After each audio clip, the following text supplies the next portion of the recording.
اور آپ یقین کریں सियासी जमातों का इतना बुरा हाल है कि इनके लीडर के बारे में कोई बात करे तो पागल हो जाते हैं ये एहतजाज कर कर। और उसने डायरेक्ट कह दिया कि खत्म नबूवत का मसला ही कोई नहीं, जो दीन की बुनियाद है, किसी को परवाह नहीं। मुझे तो उन लोगों की फिक्र हो रही है जिन लोगों ने इन्हें वोट दिए, वो अल्लाह को क्या जवाब देंगे। और ये अल्लाह माशाल्लाह सारी सियासी जमातें इस तरह की। और मेरा वजीर कानून साहब को भी मशवरा है कि जिंदगी बड़ी थोड़ी है, बड़ी थोड़ी। अल्लाह सबको माफ करता है, अपने रसूल के गद्दारों को माफ नहीं करता।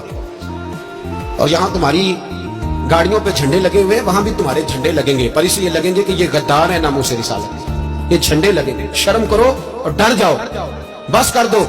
तुम्हारे मुंह में अब दांत पूरे नहीं रहे। कोई शुगर का मरीज है तो कोई ब्लड प्रेशर का, तो कोई हार्ट का, तो कोई कैंसर का। शर्म करो और अपनी कब्र की भी थोड़ी सी फिक्र करो। बताओ पाकिस्तान के कितने सदर गुजरे, वजीर आजम गुजरे, तो उनकी कब्रें कहां हैं? कोई जाता है उनकी कब्रों पे? किसी को खबर है?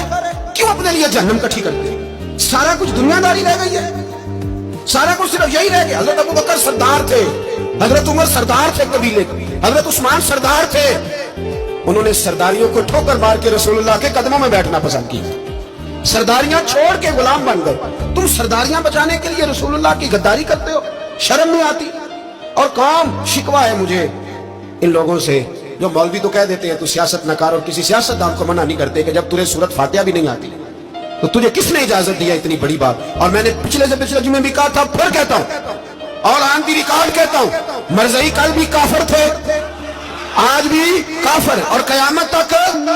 और जो उनके कुफर में शक करे वो भी और पक्का बेईमान है, काफिर है। वो वजीर कानून हो या सूबाई हो या विफाकी हो, मन शक्का फी कुफर ही फकत कफर।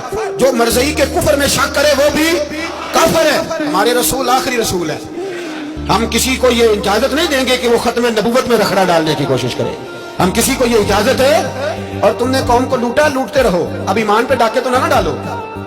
तुम्हें दौलत लूट के पेट नहीं भरा, अब ईमान लूटना शुरू कर लिया। तुम्हारा फैक्ट्रियां लूट कर, कौमी खजाना लूट कर पेट नहीं भरा। भाई मानो दीन बेचकर अपनी हुकूमतें पक्की करोगे। और वो लोग भी तैयार हो जाएं जो उन बेईमानों को मुंतखब करते हैं, उनसे भी सवाल करेगा खत्म नबूवत का मौजू क़यामत के दिन कि तुम बताओ।